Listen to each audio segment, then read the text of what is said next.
J'étais dans le milieu de la teuf. D'ailleurs, c'est pour ça que j'ai toujours grandi dans l'électro et tout. J'étais dans le milieu de la teuf, de la drogue, tu vois, tout ce qui était... À 15 ans, tu consommais?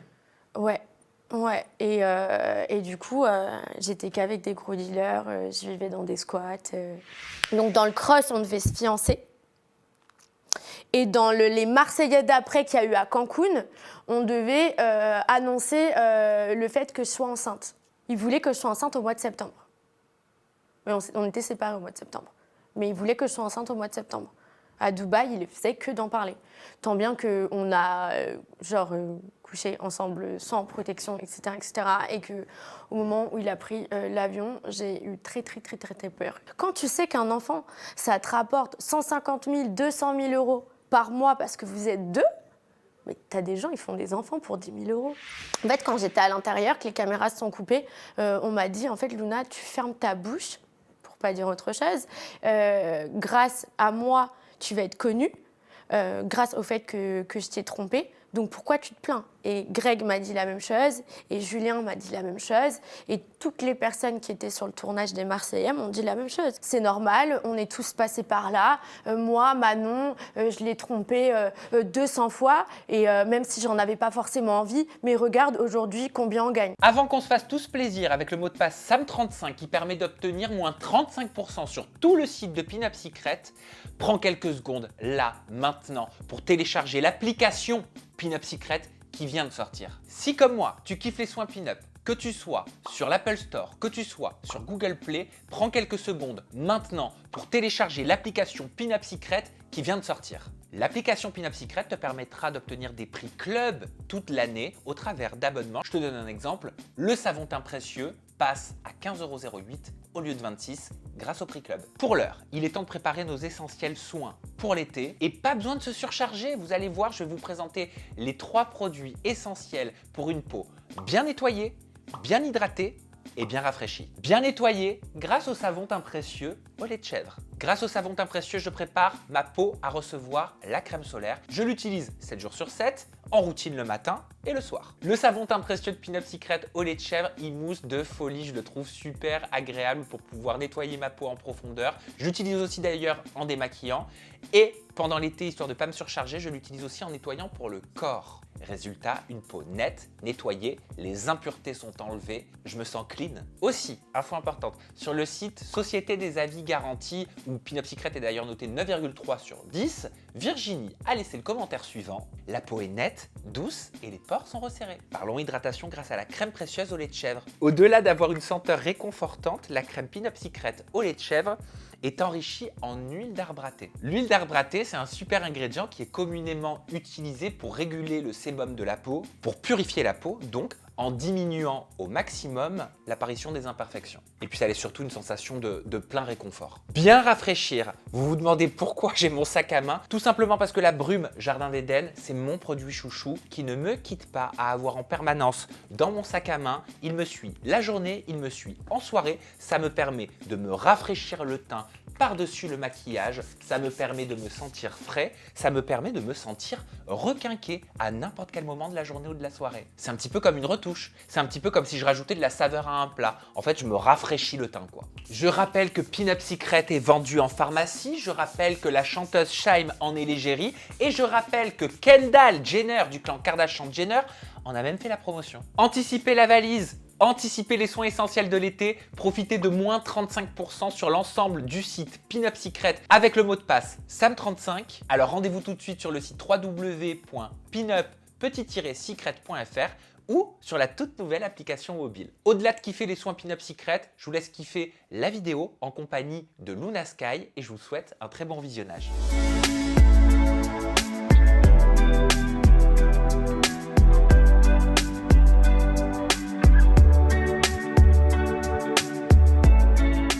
Bonjour Luna Sky. Bonjour Sam. Ça fait bizarre d'être ensemble là. Ouais. Mais c'est très appréciable de mon côté. J'avais très envie de te recevoir. Et je ne sais pas si toi, Luna, de ton côté, tu as reçu beaucoup de messages de ta communauté. Mais de la mienne, ils ont été très nombreux depuis des mois. Reçois Luna Sky. On veut une interview avec Luna Sky. Voilà, c'est chose faite. T'en as reçu toi, des messages comme Ouais, ça? j'en ai reçu pas mal et ça faisait longtemps en fait que je te connais. Et ça faisait longtemps que j'hésitais et là je me suis dit c'était le bon moment donc je suis trop contente moi aussi. Pourquoi t'hésitais? J'ai hésité parce que tu sais quand tu commences la télé, surtout du côté de Banijé, on te dit ne va surtout pas voir cette personne, ne fais surtout pas d'interview et tout le monde te monte la tête et te fait croire qu'une personne ou une autre est hyper nocive. Et en fait je me suis aperçue que c'est juste que eux-mêmes l'ont fait et n'ont pas forcément envie que toi, tu ailles faire des émissions et que donc du coup, tu racontes ta vie et que tu t'exposes et que tu gagnes entre guillemets en crédibilité et en notoriété, quoi. Donc voilà. On a beaucoup de sujets à aborder ensemble, Ouais. Luna. On a 1 heure à passer ensemble et regarde, voilà, tous les angles, toutes les questions Aïe, aïe, aïe. que j'ai préparées. Mais je te propose de commencer par le début, par ton histoire de vie, parce qu'on ne s'est jamais rencontrés, parce que c'est la première fois qu'on parle ensemble. Alors, tu t'appelles Marie, si je ne me trompe Ouais. pas. Pourquoi Luna et est-ce que tu assumes ton vrai prénom, en tout cas celui de naissance, Marie? Totalement. En fait, moi, depuis que je suis adolescente, je me suis fait appeler Luna. Je pense que c'est parti d'un délire hyper débile. Quand j'étais au Luna Park, j'étais vraiment une ado genre de 12 ans qui était collée à ce parc. Et donc, du coup, c'est venu avec le temps. Genre, je me suis fait appeler Luna, etc. C'est à Palavas-les-Flots, le Luna Park. Ouais. Je connais très bien, je suis là-bas. Moi, je l'ai saigné, ce Luna Park. J'étais avec les forains, en fait, tout le temps, parce que j'adorais cette ambiance. Je m'étais fait amie avec tous les forains du Luna Park.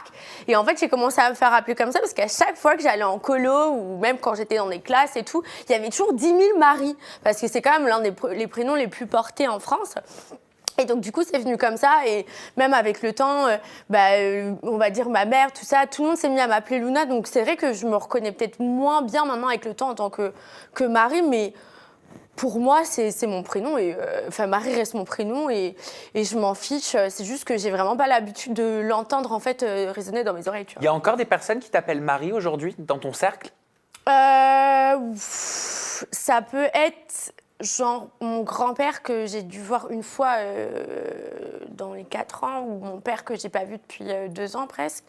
Enfin donc c'est un peu... Pas vraiment en fait, pas vraiment.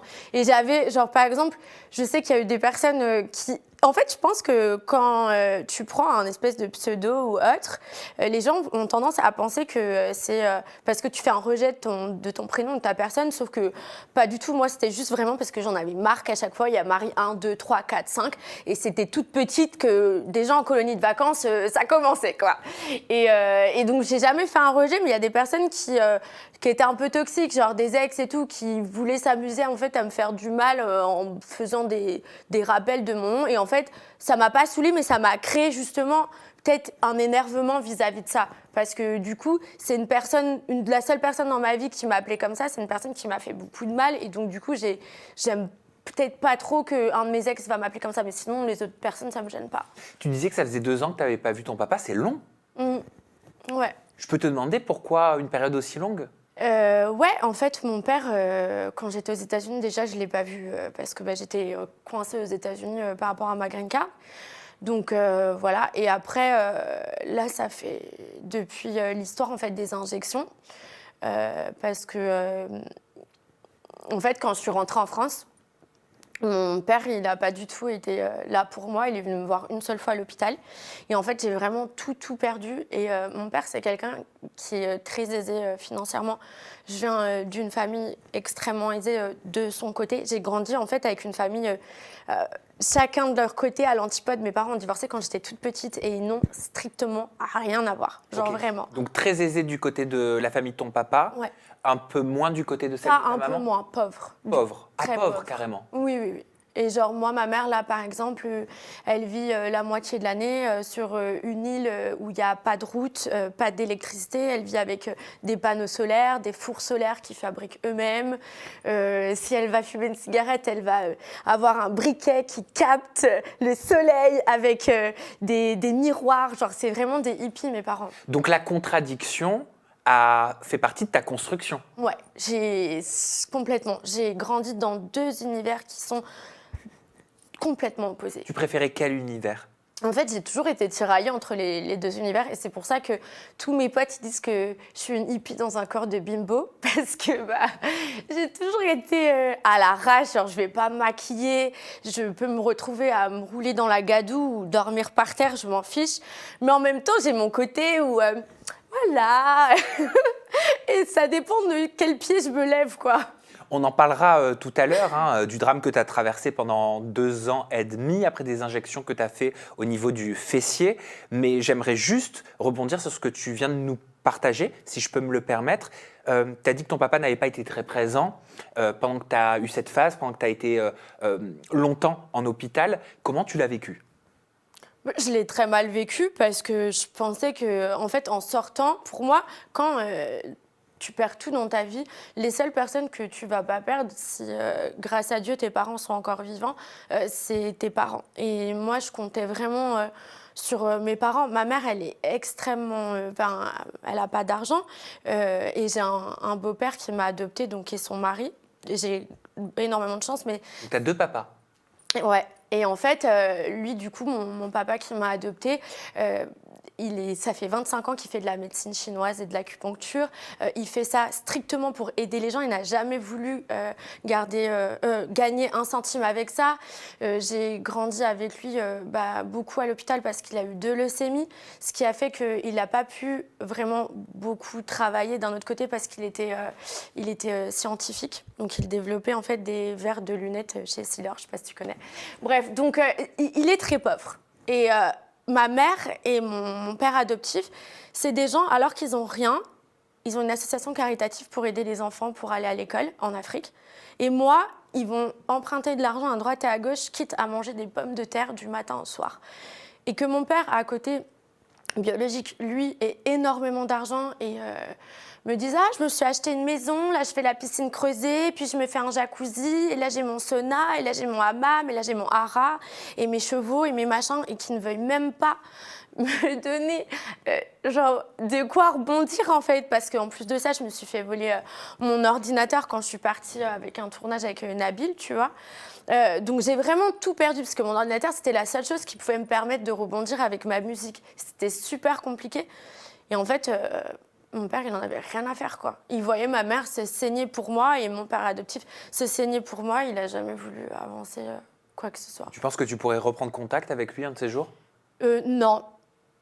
Parce que pour moi, c'est pas à l'enfant. L'enfant, il va faire des efforts et j'en ai vraiment fait. Je suis partie de chez mes parents à 15 ans, moi. Donc, je suis passée par des phases très, très compliquées. Où ma mère et moi, on avait un rapport de force comme ça avant. Et je lui ai exposé ma vie et mon ressenti. Et elle s'est ouverte comme un... C'était magique. Et en fait, depuis, ma mère et moi, on est extrêmement connectés. C'est beau ce que tu dis. C'est fou, genre. Parce que, en fait, il m'est arrivé tellement de choses horribles quand j'étais petite parce que j'habitais seule et que j'ai fait... Voilà, je me suis mise dans des situations horribles à 15 des bêtises. ans. En fait, c'est juste que il fallait que je m'en sorte financièrement. Donc, T'avais pas assez de cadre ? J'avais aucun cadre, j'étais toute seule à Paris. Donc tu te débrouillais toute seule, quoi ? Je me débrouillais toute seule. On te donnait pas les clés pour pouvoir t'aider ? Non, je me souviens quand j'étais à l'école, parce que j'ai décidé de faire de la coiffure, je devais avoir même pas 16 ans et je rentrais chez moi et en fait, j'avais un frigo pas très bien rempli et j'étais toute seule. Et le lendemain, je partais à l'école et en fait, tout le monde racontait « Ah, hier avec ma mère, mon père, mes frères, mes sœurs, on a fait ci, on a fait ça. » Et moi, j'avais rien, quoi. Et après, j'avais qu'un mec qui me battait, donc c'était pas ouf non plus. Ça a été très compliqué. À 15 ans ? Ouais. À 15 ans, tu connaissais la violence conjugale ? Ouais, je l'ai connue très tôt. En fait, j'ai un peu le parcours, je pense que pas mal de filles de la télé ont eu des parcours un peu compliqués, j'ai remarqué. Et c'est drôle, c'est très drôle. Parce que c'est pas pour autant qu'on s'entend toutes. Ouais, mais pourquoi c'est drôle ? C'est drôle, mais pas d'une manière actuellement drôle, tu vois. Oui. C'est drôle, mais c'est bizarre, j'arrive pas à comprendre pourquoi la plupart des filles de télé, elles ont ce passé compliqué, en fait, qui nous lie, mais qui, en même temps, dans notre personnalité, va pas forcément nous lier. Je pense qu'on va tous réagir d'une manière différente. Actuellement, tu vois, dans la télé, il y a des filles, on a à peu près toutes vécu des choses compliquées, je pense. Il y en a qui vont être pour le coup, hyper superficielle et prendre une espèce de revanche sur la vie, à essayer d'être connu coûte que coûte et avoir de l'amour d'inconnu coûte que coûte. Et donc, ça n'a pas vraiment de sens. Et d'autres qui ne réussissent pas forcément dans la télé, qui font beaucoup de dépression et qui sombrent, je pense, comme Aurélie Preston, par exemple Eva, je ne sais pas trop son passé, mais je sens que c'est une fille qui a vécu des choses pas faciles. L'ex de Vivian, tu vois, c'est une fille géniale, ça se voit qu'elle a vécu des choses pas faciles. Tu penses que c'est recherché par certaines boîtes de prod, justement, ce type de profil? Je pense, ouais. Ouais, maintenant que tu me le dis, ouais. Dita aussi, par exemple, tu vois, ça se voit que c'est une fille hyper sensible qui a vécu. Moi, je la connais, Dita. C'est une fille hyper sensible, trop mignonne et tout. Et c'est des filles qui n'ont pas forcément percé parce que justement, en fait, elles n'avaient pas ce côté revanche sur la vie, coûte que coûte, confiance en soi. Je pense que soit tu prends une énorme confiance en toi quand tu as fait du mal, soit tu sombres. Et du coup, ouais. C'est peut-être pour ça. Et toi, tu aurais pu sombrer à l'âge de 15 ans en découvrant la violence au sein d'un couple? J'ai sombré, moi. J'ai sombré, ouais. J'ai sombré. Aussi jeune? Ouais, j'ai sombré jusqu'à 18 ans. Et en fait, j'étais dans le milieu de la teuf. D'ailleurs, c'est pour ça que j'ai toujours grandi dans l'électro et tout. J'étais dans le milieu de la teuf, de la drogue, tu vois, tout ce qui était... À 15 ans, tu consommais? Ouais. Ouais, et du coup, j'étais qu'avec des gros dealers, je vivais dans des squats, c'était vraiment un peu n'importe quoi. Et en fait, j'ai vu des amis à moi partir en prison, se pendre. Donc, ça a été un peu un choc pour moi, tu vois, à 18 ans. J'ai plus voulu. J'ai quitté tout ce milieu assez précipitamment. Mais tu as été face donc à la violence très jeune, ouais. Très tôt. Ouais. Donc la violence, c'était quelque part... parce que là, ce que tu es en train de me décrire, c'est quand même très violent, risqué, dangereux. À 15 ans, on n'est pas censé penser à ça aussi jeune, tu vois ce que je veux dire? Donc ça a dû aussi te construire, te façonner en tant que femme d'une certaine façon? Ouais, mais après, j'étais tout de suite hyper adulte. Du coup, je pense à 15 ans, j'étais déjà adulte dans ma tête. Tu as dû grandir très vite? Ouais, j'ai grandi trop vite. Trop vite. Beaucoup trop vite. Sans peut-être avoir toutes les armes pour pouvoir affronter la vie? Ah, pas du tout. J'étais vraiment torturée dans tous les sens. C'était vraiment horrible. J'ai recommencé plein de fois les mêmes erreurs jusqu'à ce que genre, je touche un point de non-retour. Ça a été horrible, genre vraiment. J'ai toujours, en plus, j'ai grandi avec une espèce de... C'est pas une maladie, mais c'est quand même reconnu en tant que maladie. Et j'ai dû voir du coup des médecins à cause de ça. C'est l'hypersensibilité. Oui. Et en fait, je pense que le fait d'avoir... en fait, je recherchais tout le temps l'amour, mais quand tu l'as pas de ton père principal, et à ce moment-là, j'avais pas cette relation bande avec ma mère ou avec mon père adoptif, donc j'allais tout le temps le chercher ailleurs, et quand tu vas le chercher ailleurs et que tu es une petite fille et que tu es seule, tu vas sûrement le trouver au mauvais endroit. Et du coup, j'ai fait que de me mettre dans des bourbiers pas possibles, c'était horrible, vraiment. Tu pensais que c'était normal la violence dans ton couple à 15 ans, 16 ans, 17 ans? Ouais, parce que quand on me disait « je t'aime », j'oubliais en fait qu'on me frappait tout le temps. Même j'oubliais, par exemple, tu vois, comme beaucoup de filles qui se sont fait violer, je me suis fait violer dans un couple ou aussi en dehors d'un couple, les deux. Et je sais que ton mec, quand t'es petite, il peut te manipuler, il peut te faire croire que c'est normal, tu vois. C'est-à-dire que toi, tu ne savais pas que tu te faisais violer? En fait, quand t'as pas envie, que ça te fait mal et que tu dis non et que tu pleures et que tu supplies que ça s'arrête, mais que la personne, elle te dit en fait c'est normal, t'es nulle, tu sers à rien, je vais aller voir une autre si t'acceptes pas parce que c'est ça, être une vraie femme. En fait, t'es pas une femme, t'es qu'une gamine, t'es qu'une mère. Donc toi, tu crois que c'est normal en fait qu'on te viole et qu'en fait c'est toi que tu devrais accepter de taire parce que c'est ça le rôle d'une femme. Donc tu grandis en pensant ça. Donc tu as grandi en pensant ça? Avant, ouais. À quel moment tu as réalisé que c'était pas normal de te faire frapper dans ton couple? À quel moment tu as réalisé que c'était pas normal qu'il y ait autant de violence? À quel moment tu as réalisé que c'était pas normal que d'avoir des rapports sexuels si tu n'en avais pas envie? En fait, le problème, c'est que j'ai eu, par exemple, à un moment donné, à 18 ans, une relation qui a été superbe pendant 1 an et demi avec quelqu'un avec qui je suis encore amie et tout. Et ça, c'était très sain comme relation. Mais quand on s'est séparés, je suis partie vivre définitivement aux États-Unis et là-bas, j'étais vraiment J'ai eu quelqu'un pendant 3-4 mois, mais après, j'étais célibataire pendant des années. Et après ce long moment de célibat, qui était vraiment des années, je suis retournée dans une relation toxique. Donc, je ne sais pas vraiment s'il y a un moment précis, en fait. Et c'est après cette relation toxique où j'ai perdu un bébé, à cause de la relation, ça m'a fait un choc. Et pour moi, la relation que j'ai eue après avec mon ex de télé, elle n'était pas toxique comme ça. Ça n'a rien à voir, je dirais, il ne me frappait pas. Oui, il y avait du rabaissement et tout. C'était assez compliqué parce que ça, c'est le milieu de la télé, mais c'est un autre sujet.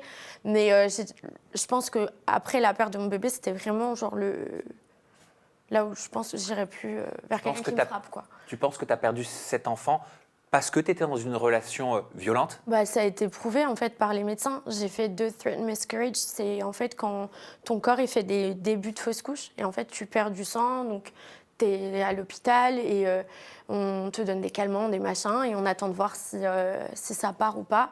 Et en fait les 2 fois c'est pas parti. Tu le savais que tu étais enceinte? Ah oui, oui. Tu voulais le garder? Oui. T'avais quel âge? C'était juste avant de faire de la télé, genre vraiment quelques mois avant. Ça t'émeut beaucoup? Ouais, un peu quand même. C'est normal?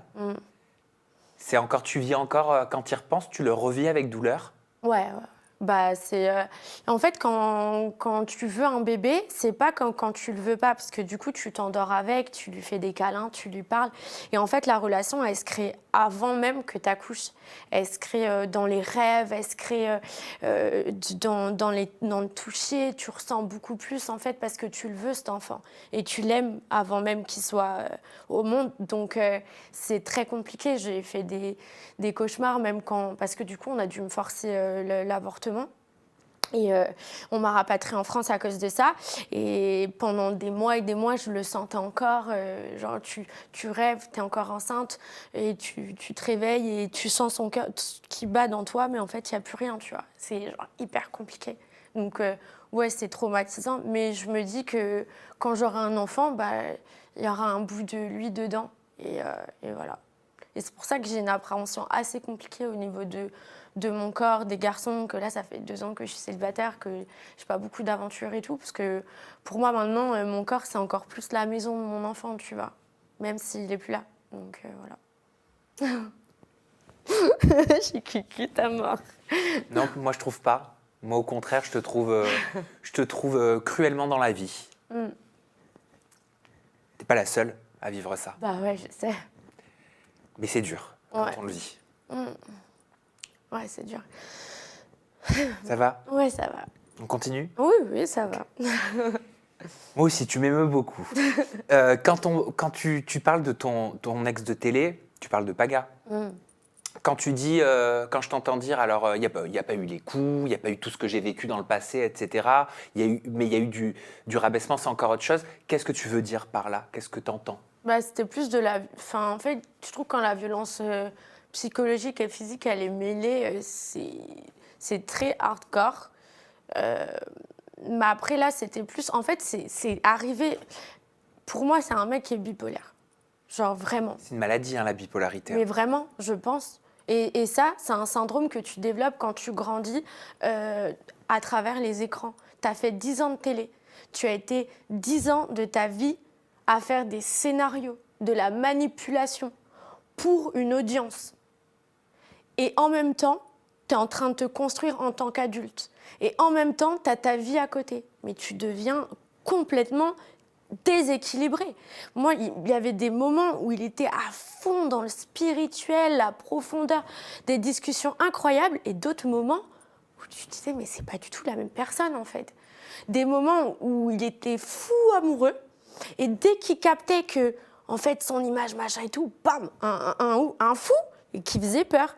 Moi, je sais qu'à un moment donné, j'avais cramé dans son téléphone pendant que j'étais aux États-Unis, c'est au début de notre relation, moi, il me parlait directement. Le premier jour, il me parlait enfant et mariage.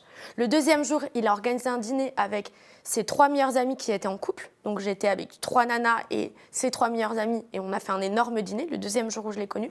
Le troisième jour, il m'a présenté à son père. Et il m'a emmené voir un voyant qui était son oncle pour nous tirer les cartes et nous dire que j'étais la femme de sa vie. C'est quand même très intense en 3 jours. Et pour qu'après, une fois que je parte 1 mois plus tard aux États-Unis, je m'aperçois qu'il parle à 10 000 nanas. Quand je l'ai vu et qu'il a vu que je l'avais vu, il m'a dit « Je vais t'afficher et je vais ruiner ta vie si tu ouvres ta bouche ». Et ensuite, il a appelé Greg en FaceTime et il a dit « Regarde cette bouffonne de psychopathe qui regarde dans mon téléphone et tout. » Moi, si je regarde dans son téléphone, c'est pas pour rien. C'est que je savais qu'il y avait un truc parce qu'on m'avait envoyé des messages et on m'avait dit qu'il parlait à des nanas. T'étais amoureuse? Ouais, bien sûr, à ce moment-là, j'étais amoureuse parce que j'étais revenue en France juste pour lui. J'avais pas du tout envie d'habiter en France, moi. T'avais quitté les États-Unis? Encore moins à Marseille, oui. Parce qu'il m'avait dit, en fait, si tu veux qu'on soit ensemble, à condition sine qua non, tu viens avec moi à Marseille et tu fais la télé. Tu dois continuer dans ce truc, tu vois. Alors, premièrement, pourquoi encore moins Marseille? Parce que c'est pas mon truc. C'est juste... Moi, à la limite, j'ai des potes à Paris. Je connais Paris parce que voilà, j'ai passé mon adolescence ici. Même si j'ai fait plein de bêtises, ça reste ma ville. Moi, Marseille, je connais personne. Et en plus, quand tu as fait de la télé, Marseille, c'est encore plus compliqué que Paris. Et deuxièmement, pourquoi tu parles de conditions pour être en couple? Bah, c'était la condition parce qu'on ne pouvait pas être ensemble sachant que j'étais aux États-Unis. Moi, je venais de perdre un enfant quelques mois avant et de trouver en fait, un homme qui est en train de me faire oublier tout ce cauchemar que j'ai vécu en fait, cette année et me donne comme un second souffle à ma vie. J'en avais rien à faire. En fait, au final, je me suis dit que ça soit aux États-Unis, à Marseille ou autre, ça fait des années que je suis aux États-Unis que je ne trouve pas parce qu'au final, mon copain en question, c'était un Français. Genre, je me suis dit, je quitte tout. Mais la condition sine qua non, c'est logique, que ça soit que je sois à la télé, il ne peut pas me garder secrètement, vu que c'est un mec de télé. Enfin, c'est ce qu'il me disait. Parce qu'alors, attends, si je me souviens bien, toi, t'as démarré à la télévision française dans Les Princes de l'amour. Ouais. T'étais la copine d'Alix. On se souvient de ton arrivée. Ouais. Tu tombes.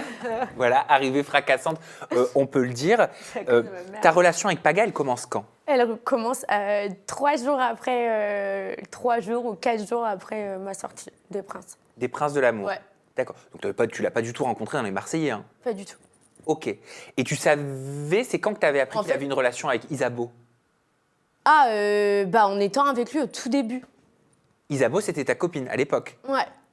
Ça l'est plus? Non, pas forcément. À cause de ça?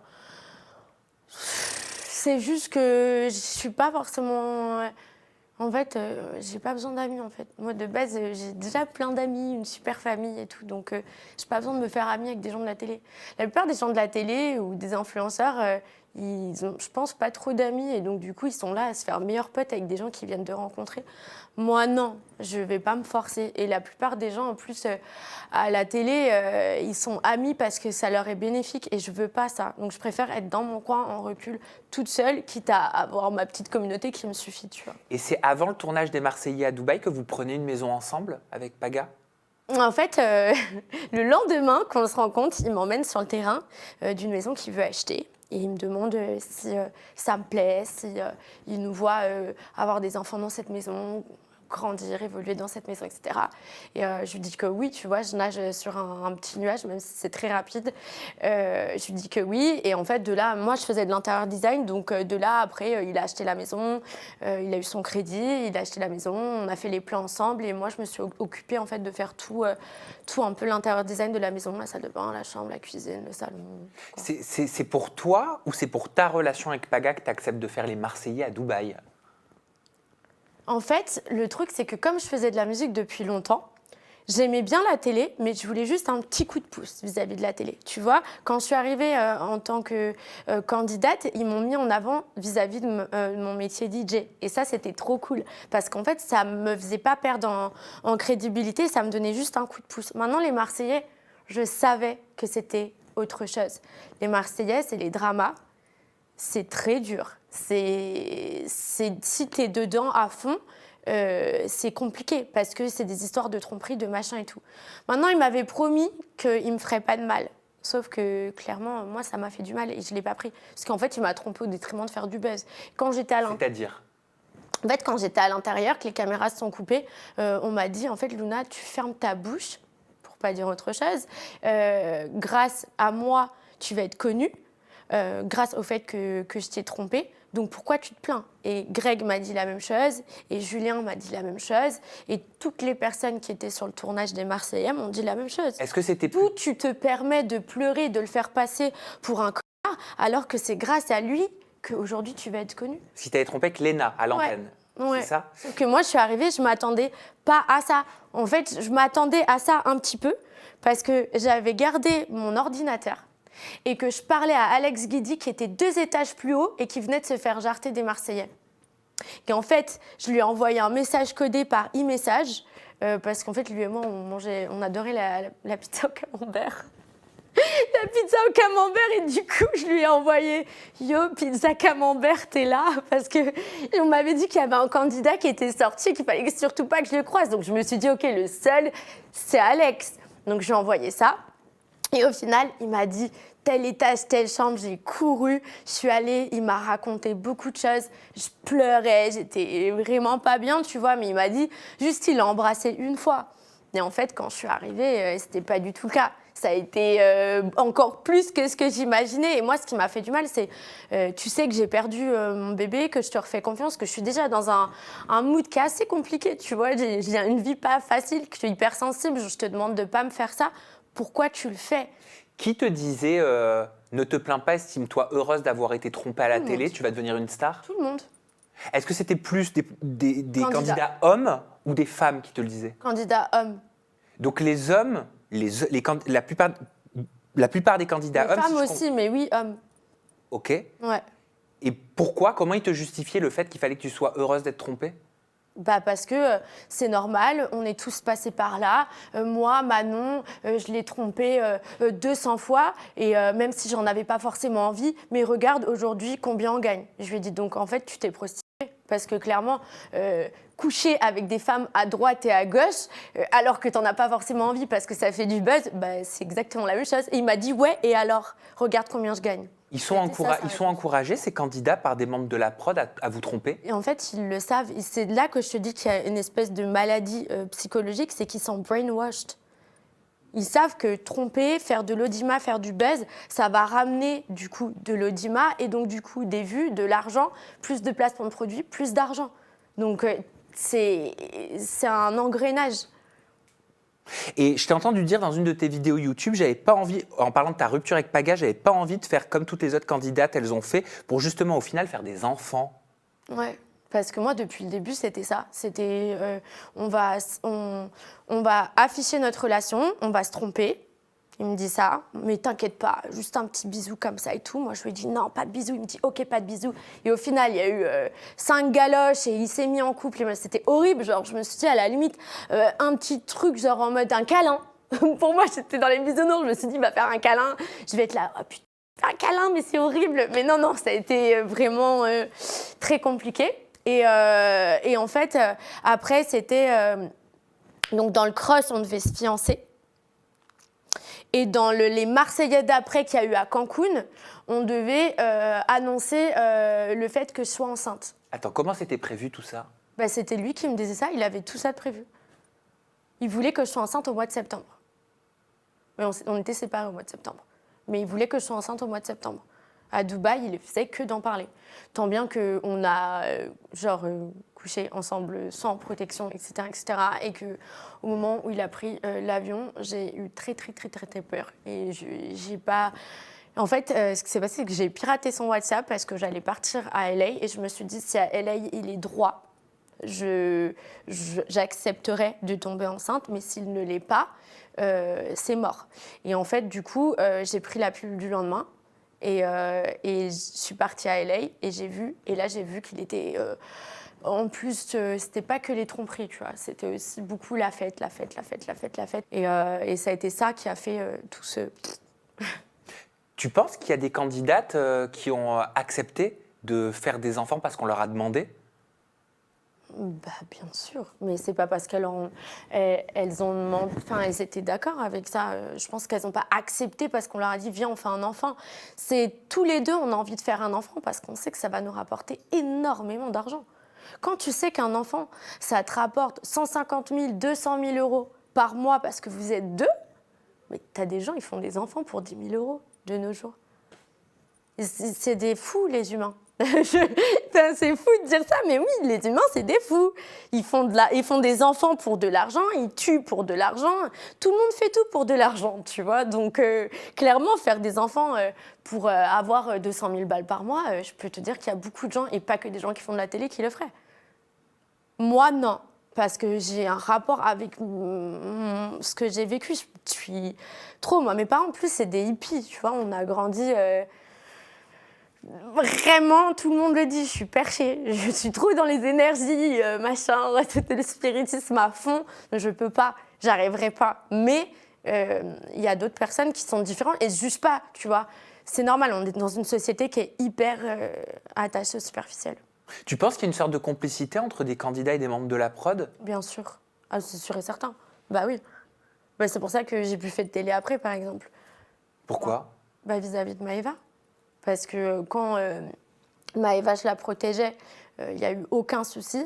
Et à partir du moment où j'ai arrêté de la protéger parce qu'elle m'a fait un coup de sorcellerie, là, genre la prod, ça a été la guerre, quoi. C'est-à-dire? Bah, ça a été blacklisté de partout. Mais pourquoi tu parles de protection? Parce que Maëva, c'est le petit poulain de Banijé, c'est normal. C'est eux qui... c'est comme, je sais pas moi... qui est-ce qui est chez Universal? Un artiste phare de chez Universal, tu vois, genre Damso, s'il est chez Capitol, ça va être le petit bébé de Capitol, tu vois. Bah là, c'est pareil. C'est pareil. Mais tu protégeais quoi? Bah, Maëva, Et pourquoi tu protégeais Maëva? vis-à-vis des injections que j'avais fait chez elle. Je crois qu'on a la vidéo. Bah oui, une vidéo qui a tourné. Non, mais c'est important parce que cette vidéo, je crois qu'elle est importante dans ton histoire. Regardons-la. Tu vas dormir? Dors. T'as pas le choix, y'a pas la clim. Ah ouais? Bah ouais, y'a pas la clim là. J'en peux plus. Bonne nuit, gros popota. Tu nous as tués. Tu nous as achevés. Allez, demain on se repose. Donc ça, c'est une vidéo, on est d'accord, qui a été postée de façon publique par Maëva Guénam sur son Snap. Ouais. Public. Public, ça veut dire quoi? Ça veut dire qu'elle a donné accès à toute sa communauté, donc aux plus de 3 millions de personnes, Ouais. et aux médias. On le voit, ça a été repris par le blogueur Skyrest TV, là en l'occurrence. Elle a donné accès à ces images. Bah, j'étais pas contente, moi, quand ces images elles ont été prises. C'est pour ça qu'on me voit me cacher, parce qu'en fait, c'est intime et que ça regarde personne et que moi, je veux surtout pas faire la promotion de chirurgie esthétique ou médecine esthétique. C'est comme la religion ou la consommation d'alcool ou de drogue. C'est personnel, donc je voulais pas. Et en fait, elle l'a fait et ça m'a vraiment saoulée.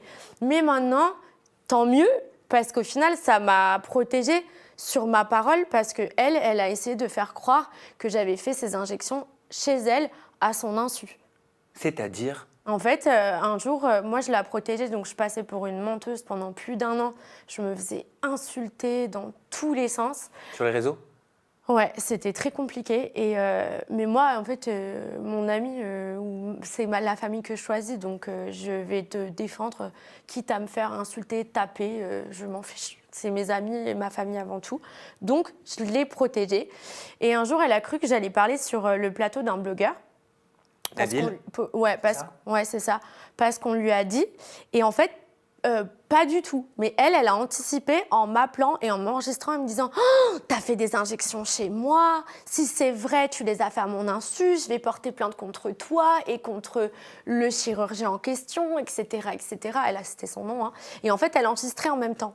Et je lui ai dit vraiment, tu me fais un coup de sorcière comme ça. Parce que, pour qu'on comprenne, c'est quoi les dessous de cette vidéo? Bah, les dessous de cette vidéo, c'est là où elle me filme juste après avoir les injections avec les pansements, etc. Donc elle le savait en fait. On voit les pansements dépassés du panty. Oui, donc elle le savait totalement. C'est même elle qui m'a dit viens, on le fait ensemble, c'est trop cool, c'est rien, t'inquiète pas. Moi, je le fais tous les 6 mois. Ça part à chaque fois, c'est complètement anodin. Tout le monde le fait et moi, j'y connais rien. Je suis naïve. Il y a un docteur qui me dit ça et ma super copine qui me dit ça. La vérité, à l'époque, ouais, je l'ai cru. Je me suis dit, de toute façon, je m'en fous. Je le fous, ça part, boum, boum. Là, t'étais dans quelle pièce dans cette vidéo? Dans la chambre d'amis. Ok. Et dans quelle maison? De Maëva à Dubaï, mais elle a déménagé justement pour pas qu'elle ait de problème avec la justice dubaïote. Quel rapport avec la justice dubaïote? Bah parce que en fait c'est un hôpital illégal quoi. Elle a fait une espèce d'hôpital clandestin chez elle, tu vois. parce que c'est interdit de faire des injections. Moi, je ne savais pas. Elle se rendait peut-être pas compte. Aux États-Unis, c'est légal. Si, elle le savait. Elle le savait. Elle le sait. Elle n'est pas bête. Hein. Et toi, tu voulais pas être filmée? Bah non, parce qu'une fois de plus, j'aime pas. Pour moi, je vais pas me filmer. C'est comme, je me drogue pas, mais si je me droguais, je me filmerais pas. Ma religion, je l'affiche pas, pourtant je la pratique. Ça, c'est des trucs qui sont perso. Et donc, si je suis ton discours, cette vidéo entre en contradiction avec le fait de t'appeler, si tel a été le cas, et de te dire, si tel a été le cas aussi, si tu as fait des injections chez moi, je vais porter plainte contre toi et le chirurgien. Ouais. Ça va pas. Bah oui, c'est Maëva, quoi. Tout le monde le sait. Et c'est ça... Qu'elle n'est pas cohérente, c'est pas nouveau. C'est ça que quand tu expliques et que tu dis, je l'ai protégé pendant longtemps. C'est-à-dire, tu l'as protégé de tout ça, mais moi, que ce soit rendu public. À partir de ce moment-là, quand on me posait la question, je disais oui, c'est vrai, je l'ai fait chez elle à Dubaï. C'est vrai. La première fois, parce qu'il y a une retouche. Et c'est à la retouche qui était en France. Moi, au début, je parlais que de la France. Que de la France. Mais la deuxième fois, j'ai dit oui, c'est vrai. Parce que je ne vais pas continuer à passer pour une menteuse alors qu'il y a cette vidéo qui me fait prouver que je suis en train de mentir. C'est-à-dire que la vidéo prouve que je suis en train de mentir.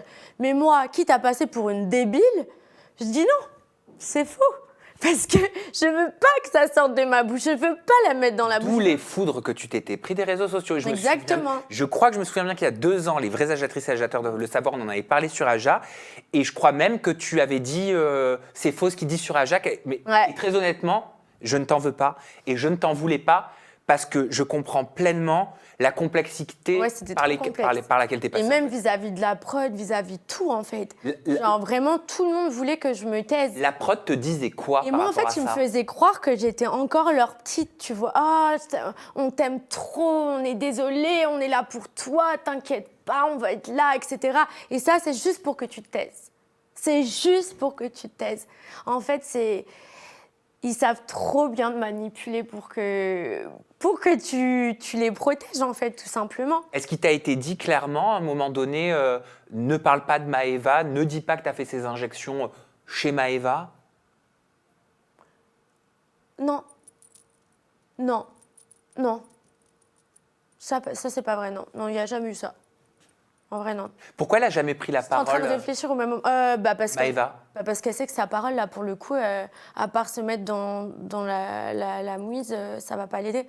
Et elle le sait, c'est ses avocats derrière qui lui disent... Enfin, les avocats, d'ailleurs, on avait les mêmes, quoi. Les avocats de tout le monde.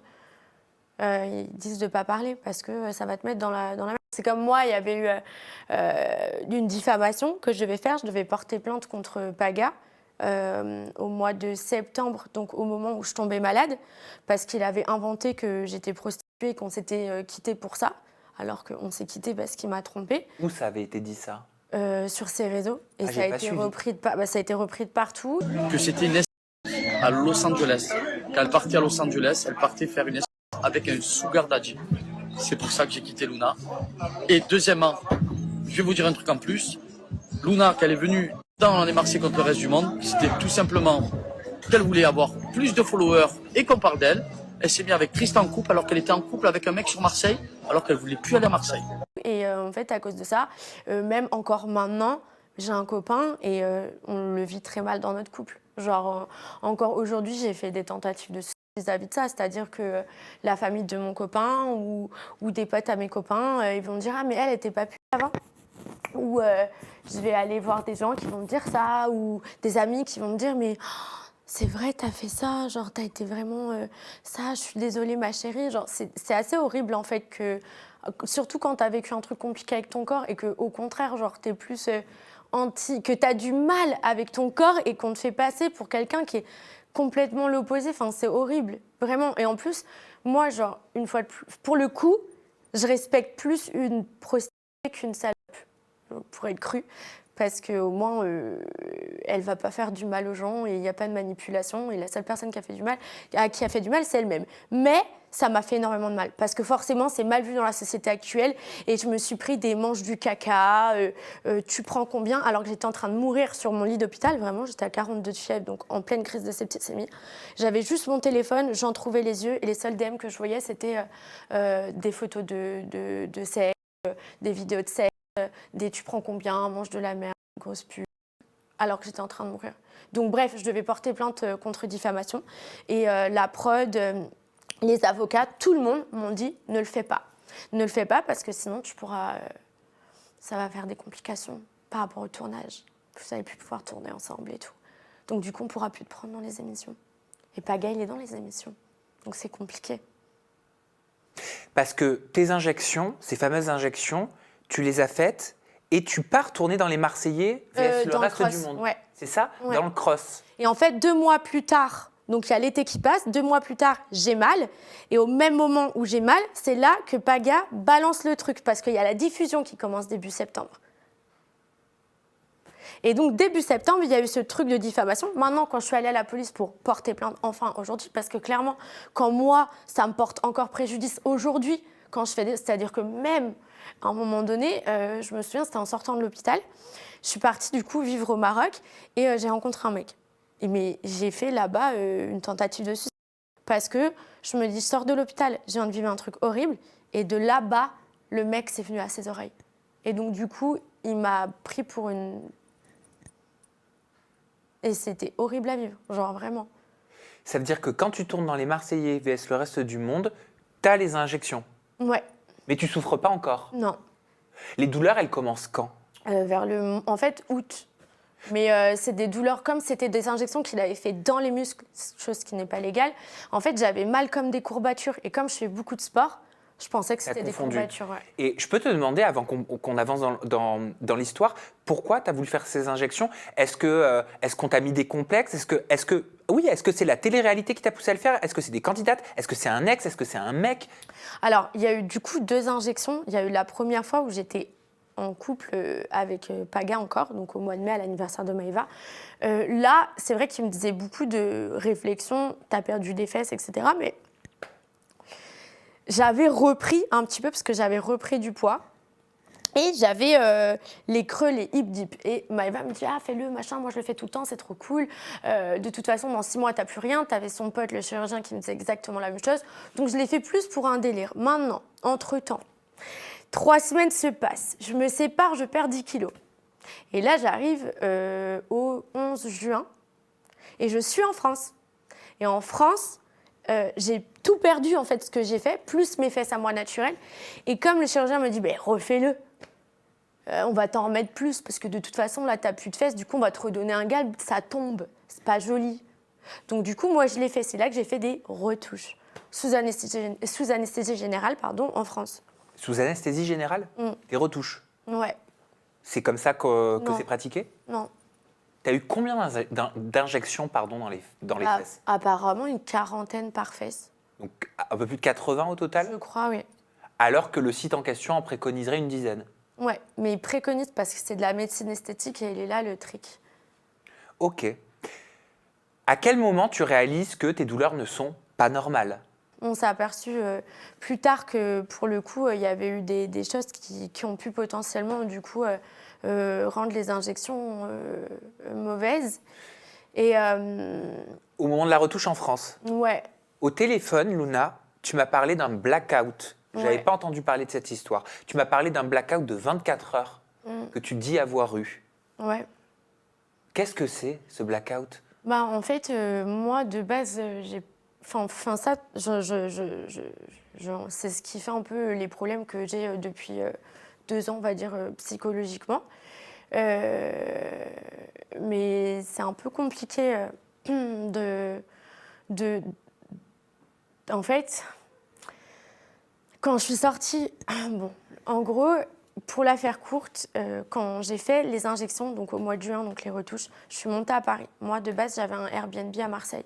Je restais dans le sud parce que j'allais avoir le tournage du Cross. Et la prod m'avait dit de faire ça. Donc, ce que j'ai fait, c'est qu'il m'a dit, il faut que tu te mettes en anesthésie générale. Je sors de l'anesthésie générale et je lui dis, je rentre. Il me dit, non, il faut que tu restes reposé. Viens chez moi. Je vais chez lui. Je me repose chez lui. Et lui, il repart au travail. Mais il me donne un médicament, un antidouleur. Et en fait, de là, j'ai passé 24 heures où clairement, pour moi, je me souviens de rien. C'est très bizarre. J'ai des flashs, ça n'a pas de sens en fait. Mais je me dis, je sors d'une opération, d'une anesthésie générale, c'est peut-être normal. Je calcule pas trop. Ensuite, il y a le tournage du Cross, il y a l'été qui passe, je suis de retour aux États-Unis, je rentre en France, je vais à l'hôpital en France.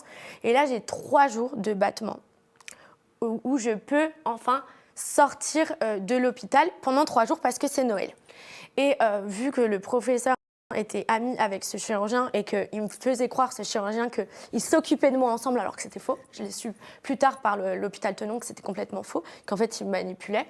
Il m'a dit viens chez moi. Donc je vais chez lui, je prends la chambre d'amis. Sauf que bon, là-bas, il s'est passé des choses pas cool. Il m'a fait des avances, etc., un peu poussées. Donc j'ai pété les plombs, j'ai pris mes affaires et je suis partie sans lui dire au revoir pendant qu'il était dans sa chambre en train de faire ses choses.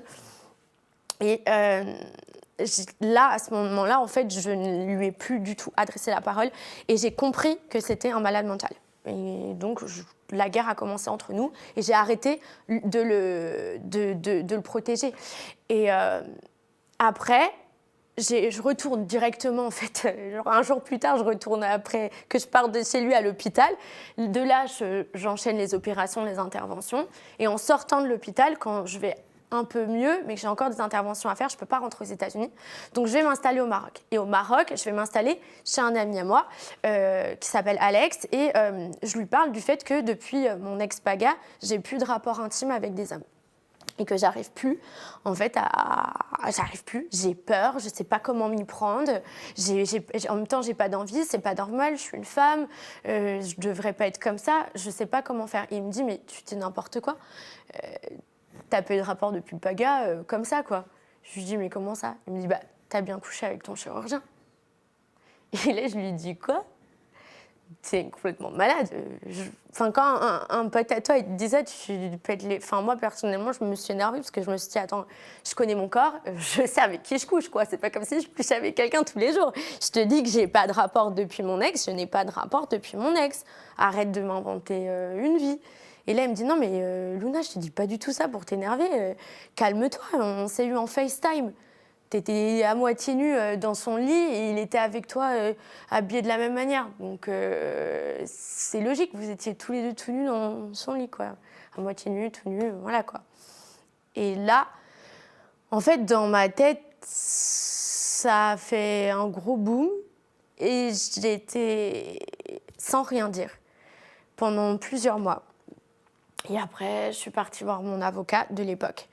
Et en fait, j'ai raconté ça à mon avocat de l'époque. Parce qu'il me demandait de lui raconter tout dans les détails. Et cette histoire m'est venue. Et en fait, il m'a dit, mademoiselle, vous n'êtes pas la première personne à vous asseoir sur ce fauteuil et à me raconter cette histoire. Sous-entendu quoi? Sous-entendu, il a déjà fait ça à plein de filles. Moi, il y a des filles qui me l'ont aussi raconté, plusieurs, qui n'ont rien à voir. Fait quoi? Bah, donner des trucs et puis profiter. Profiter comment? Bah, à mon avis, comme il a dû profiter, mais moi, je me souviens pas. Alors, c'est ce qu'on me dit. Donc ça veut dire qu'à ton niveau, ça peut être que des suppositions, des films, Bah, par en rapport fait, à une le truc, situation c'est que que tu as moi, oubliée. en fait, je me souviens. En fait, c'était trop bien parce que j'avais des flashs de lui avec moi dans le lit, mais en même temps, je me souviens qu'il est parti opérer. Et qu'en même temps, moi, j'ai pris le train le lendemain. Donc, c'est ça qui est complètement flou pour moi dans ma tête.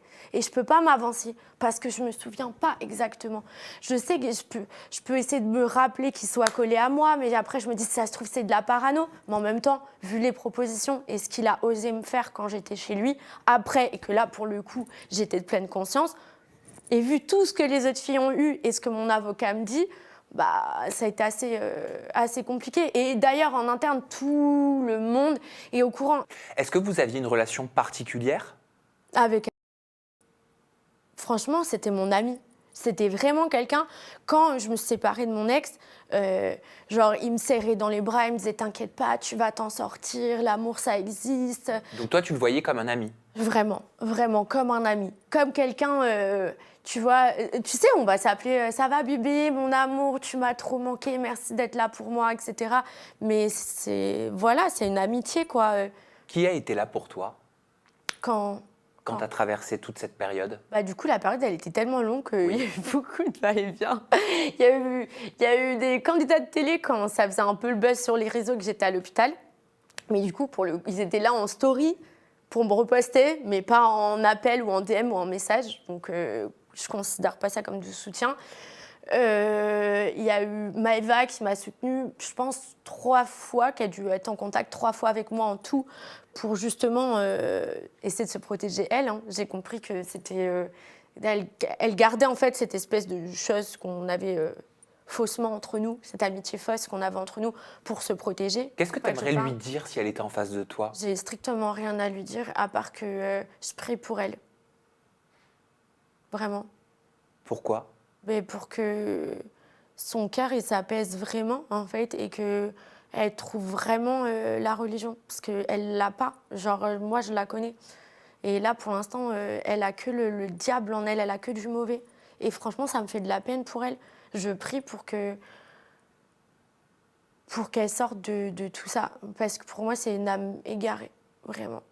Enfin vraiment ça me fait de la peine pour elle et j'espère qu'un jour elle changera, mais je pense il faudrait qu'elle fasse des thérapies de dingue, en fait.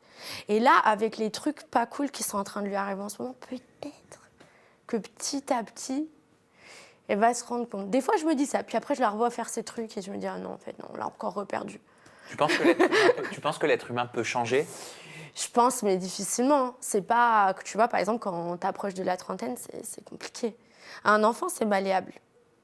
C'est pour ça qu'on manipule beaucoup les enfants. Tu l'appréciais, tu l'aimais? Oui, je l'aimais. Bien sûr. Tu protèges pas quelqu'un comme ça que t'aimes pas. Je l'aimais vraiment beaucoup. Et je pensais qu'elle allait être là pour moi. Et j'étais déçue, en fait, qu'elle soit pas vraiment là pour moi. Mais pour moi, elle me disait « Ah, je suis en tournage, machin. Oh, j'ai pas eu le temps, j'étais à Paris, bébé, j'aurais trop voulu te voir. » Mais en fait, pas du tout. Elle a pas pris le temps. Parce qu'elle en avait rien à foutre de moi. Et d'ailleurs, à un moment donné, je suis repartie à Dubaï. Et je me suis retrouvée à une table... en fait, elle est venue à ma table parce que j'étais à la table d'un mec qu'elle connaissait. Et elle a essayé de me faire virer 4 fois de la table. Le mec n'a pas voulu. Elle s'est assise en face de moi. Et elle m'a regardée. Elle m'a dit « Je te mets l'œil, je te mets l'œil, je te mets l'œil, je te mets l'œil, je te mets l'œil, je te mets l'œil, je te mets l'œil, je te mets l'œil. » Ah, ça, tu l'as dit dans une de tes vidéos YouTube. Non, mais c'était flippant. Genre vraiment très flippant. Mais... Et mes copines lui ont dit « Mais en fait, je comprends pas. T'as de l'argent. Tu kiffes ta vie. T'es connue. Tu fais de la télé, tu fais des tournages. T'es en couple parce qu'elle était avec Bolly à cette époque-là. T'as des amis, t'as tout pour toi. Luna, elle a rien. Pourquoi tu veux lui mettre l'œil? T'en as pas assez? T'y crois? Ah, ça? Ouais, à l'œil? Ouais. Ouais. Franchement, la vérité, en vrai, c'est compliqué parce que moi, je crois en... En fait, je crois en Dieu, mais je crois aussi au diable. Et pour moi, le diable, c'est l'œil, c'est l'énergie. Je suis très connectée au niveau des énergies. Et pour moi, quand tu mets de l'énergie mauvaise envers quelqu'un, tu as fait un pacte et tu peux le faire. Donc ça veut dire que la sorcellerie dans la télé-réalité, ça t'a pas étonné? Non, pas du tout. Mais en fait, moi, ce que j'ai trouvé hyper hypocrite, c'est qu'ils le font tous. Et ils ont tous fait passer Carla comme l'horrible personne, alors qu'ils l'ont tous fait. Genre, vraiment. C'est abusé, je trouve ça tellement faux cul. Oh, c'est... Voilà, quoi. Mais moi, Carla, je l'adore. Et franchement, ça m'a fait de la peine parce qu'elle-même, elle sait et qu'elle n'a pas voulu mettre les gens dans la merde et qu'elle n'a pas balancé ce qu'elle sait. Parce elle aurait pu balancer, Carla? Bien sûr. Mais c'est pas elle mauvaise. Donc ça veut dire qu'elle a tout pris sur elle. Ouais. Elle a ses responsabilités dans l'histoire parce qu'il faut dire les choses aussi. Mais t'es en train de dire qu'elle aurait pu balancer sur d'autres candidats, dire des horreurs sur d'autres candidats, sortir des dossiers sur d'autres candidats. Elle aurait pu se venger, elle ne l'a pas fait. Ouais, moi je pense. Vraiment. Et c'est pour ça que, voilà quoi, tous ces trucs, ça m'a pas fait regretter de ne pas être dans ce milieu, entre guillemets. T'es contente d'avoir quitté ce milieu? En fait, moi, la télé, j'adore. Vraiment, j'adore. Mais j'adore pour le côté aventure. C'est un peu une colonie de vacances. On va pas se mentir, on est payé pour, quand ça se passe bien, pour kiffer, en fait, tout simplement. Et j'adore. Moi, j'adore, par exemple, les aventures. De base, je me suis retrouvée à faire Les Princes, mais parce que j'avais raté le casting de Koh Lanta. Parce que j'avais fait l'histoire avec mon bébé. Fausse couche. Exactement. Et donc, du coup, j'avais pas pu faire Koh Lanta parce que le casting s'est terminé au mois d'avril. Et moi, d'ailleurs, j'ai la date ici, c'est au mois d'avril. Bref. Et donc, du coup, je voulais pas attendre pour faire de la télé. J'avais envie de me sortir de cette négativité dans laquelle j'étais. Donc, j'ai fait Les Princes directement. Après, tu peux plus faire Koh Lanta. Moi, j'aime trop l'aventure comme ça. Et ça, je trouve ça dommage. Genre, par exemple, si j'ai l'occasion de refaire une aventure où c'est drôle, où t'as du challenge et tout, où tu peux rencontrer de nouvelles personnes, je le ferai. Je le retenterai l'expérience. Parce que c'est cool. Mais par contre, pas dans les conditions avec les personnes que j'ai connues. Par exemple, si on me propose les 50, je le ferai pas. Parce que j'ai pas envie de voir les têtes de ces personnes qui me rappellent une partie de ma vie qui a vraiment pas été positive. C'est vrai, je le disais en introduction, tu as commencé dans Les Princes, tu étais présenté comme l'ami d'Alix sur les réseaux sociaux. Tu gardes, tu gardes un bon souvenir des Princes? Ouais, c'était trop cool. C'était archi drôle. Vraiment, c'était bon enfant. Bon, après, c'était un peu chiant parce que moi, je voulais... En fait, je voulais des concurrentes, mais je n'en ai pas eu des prétendantes en face de moi. Je suis arrivée 1 heure plus tard, ma prétendante m'a dit « Je te laisse, il est à toi, je pars ». Elle est partie. Et ensuite, pendant plus d'1 semaine de tournage, à chaque fois qu'il y avait des prétendantes, je croyais que... Parce que comme ça, je pouvais rebondir et partir parce qu'en fait, je m'apercevais que c'était un petit peu un mytho. Le prince pour lequel j'étais, son secret, c'était « je suis riche ». Et bon, moi, les mecs qui se la racontent vis-à-vis de leur argent, c'est vraiment pas mon délire. Et donc, du coup, j'avais envie d'avoir un échappatoire, mais la prod m'a fait comprendre que l'échappatoire, c'était pas possible. Donc, il valait mieux que je reparte avec lui. Donc, je suis repartie avec lui. T'es toujours amie avec Alix? Ami, c'est un grand mot, mais ouais, genre, on n'a rien, on n'a pas d'amertume entre nous. Qu'est-ce que tu as pensé de cette prise de position, de son combat contre des personnalités issues de la télé qui auraient des pratiques, des comportements inappropriés avec des femmes? Alors, au début, j'ai pas... En fait, au début, je me suis dit, parce que j'entendais parler comme tout le monde, peut-être qu'elle fait ça vis-à-vis de son livre. Et après, je me suis dit, quand en fait, je lui ai dit, on s'est eu au téléphone vis-à-vis de notre agent en commun qui nous a arnaqués. On s'est eu au téléphone et je lui ai dit, et en fait, elle m'a expliqué et pas du tout. Enfin, voilà. Et en vrai de vrai, j'ai pas envie d'émettre de jugement là-dessus. Que ce soit elle qui en parle et qu'elle prenne de la lumière dessus, on s'en fiche tant qu'elle en parle et que ça met de la lumière sur des choses importantes. Comment ça va aujourd'hui? Est-ce que tu as plus ce produit-là, ce fameux produit-là qui t'a créé toutes ces complications en toi? Si. Plus autant qu'avant? Ouais, plus autant qu'avant. Je crois qu'on a fait 17 ou 18 interventions. Mais il y en a encore. C'est vraiment... Il est mêlé à tes tissus, c'est ça? C'est exactement ça. Et c'est pour ça qu'on m'a découpé, en fait, mes tissus et que maintenant, j'ai des fesses qui ne sont pas extrêmement rondes et comme des fesses normales et que, logiquement, je dois faire une reconstruction parce qu'en fait, on a dû découper des bouts de tissu, retirer de la chair en même temps. Et... Comment l'enlever, ce macrolane? C'est impossible. C'est impossible. Parce qu'en fait, là, il y en a même au niveau du périnée, du rectum. C'est ce que je dis dans ma vidéo YouTube. Genre, les gars, vous pensez que je voulais me faire gonfler le rectum? J'ai pas compris. Le produit bouge, en fait, dans ton corps. Il bouge et je sais même pas dans quelles conditions il l'a mis parce que vu que j'ai vu ce qu'il prenait avant d'aller opérer, je me dis qu'il a dû faire la même chose avec moi. Donc, ça m'étonne pas qu'on en ait retrouvé aussi dans le périnée, le rectum et compagnie, ou dans les muscles. Donc je me dis, est-ce que ça voyage entre ça voyage et lui potentiellement qui le fait pas de pleine conscience? Ça m'étonne pas qu'il y en ait partout. Ok. Est-ce que tu vas un jour être sortie complètement d'affaires? Est-ce que cette histoire elle va pouvoir complètement être derrière toi un jour, Luna? En fait, j'ai des séquelles, d'autres qui, je ne pense pas, vont être... Tu peux plus faire de sport? Bah ouais, parce qu'en fait, j'ai développé le syndrome d'OFA. C'est une maladie en fait qui fait inflammer les tissus graisseux des genoux. Et en fait, déjà, quand j'étais petite, je me faisais battre par ma nounou. Elle m'a cassé mes cartilages de croissance. Et des bras et des genoux. Donc déjà, j'avais une espèce de fragilité quand j'étais petite. Et là, le fait d'avoir été alitée pendant longtemps, j'ai mal revécu quand j'ai remarché, que j'essaie de refaire du sport parce que je voulais essayer de retrouver un petit peu mes fesses, etc. Et ça m'a fait un syndrome rotulien plus le syndrome d'OFA et maintenant je ne peux plus faire de sport vraiment. Ça veut dire que t'es rouillée. Ouais. C'est horrible. Ça atteint les os et tout. Genre vraiment, c'est.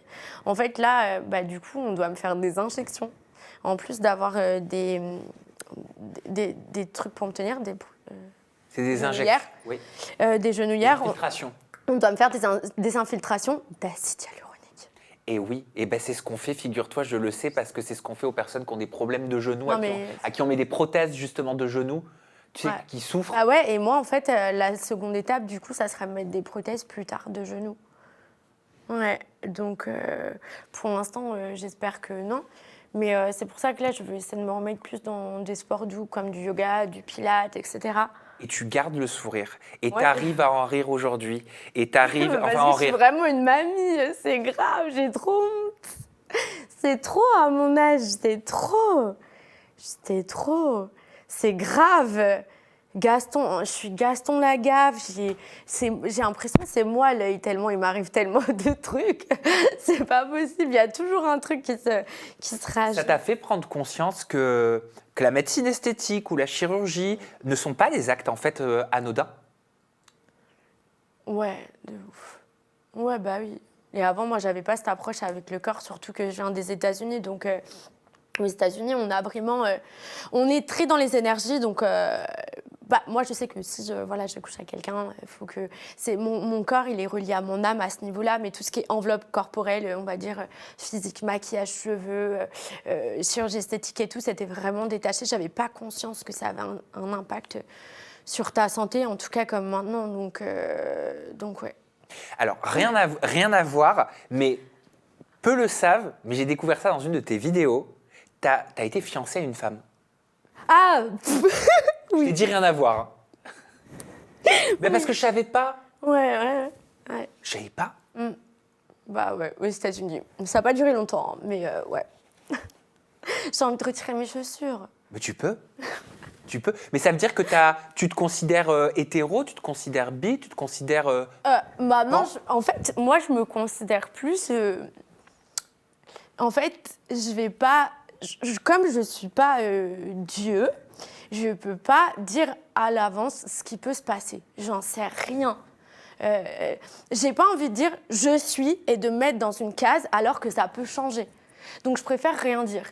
Et quand je vais rencontrer quelqu'un, je vais plus prêter attention à son énergie et à ce qu'on va partager qu'à ce qu'il a dans son pantalon.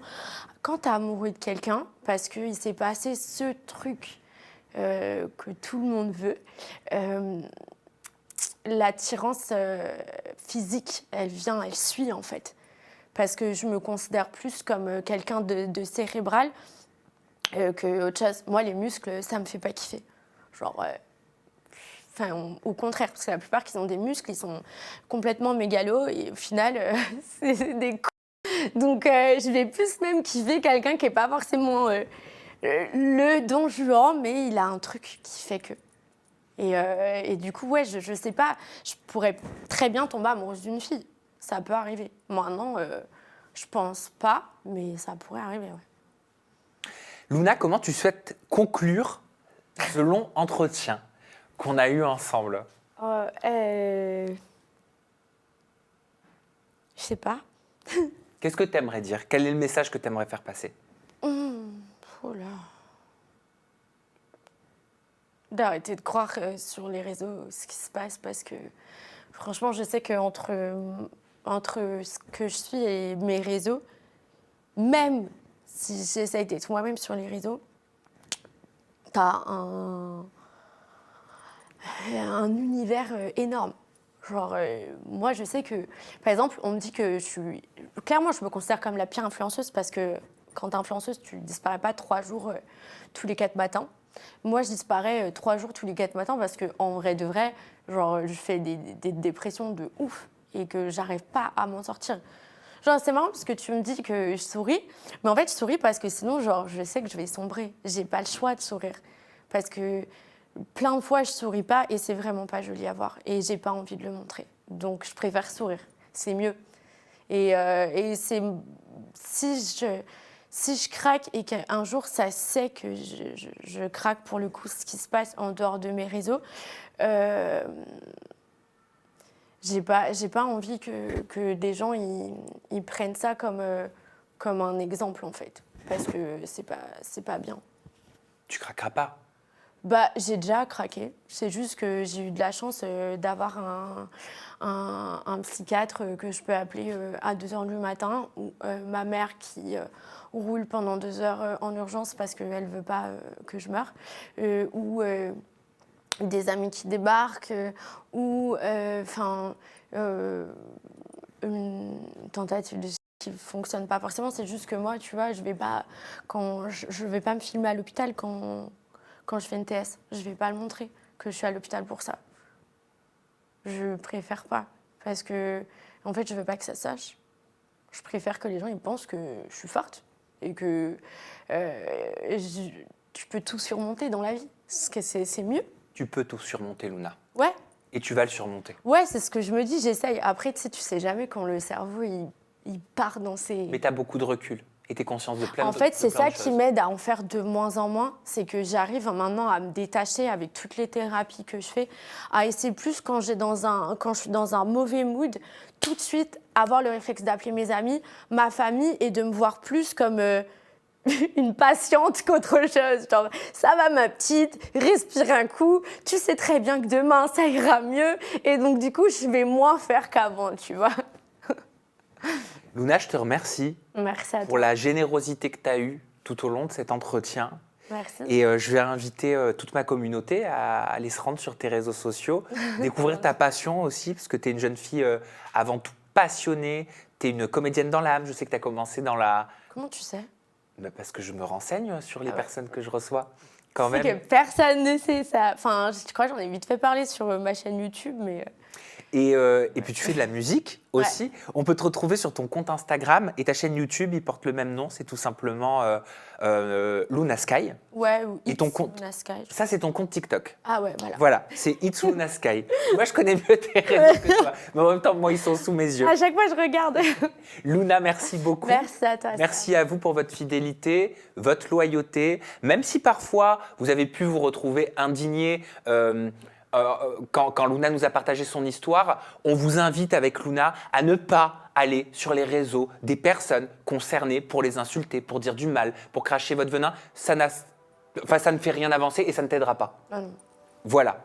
Donc, mais c'est important de le dire. C'est ton histoire, elle t'appartient. Franchement, bravo de le préciser dans tes vidéos parce que je pense que la plupart des personnes qui font des vidéos et qui parlent justement d'actualité, elles oublient de le faire. Et c'est super important que tu le fasses et c'est cool. Merci. Merci Luna. Merci à vous. On se retrouve très bientôt avec une nouvelle personnalité, toujours des confidences en toute intimité. Prenez bien soin de vous et des gens que vous aimez.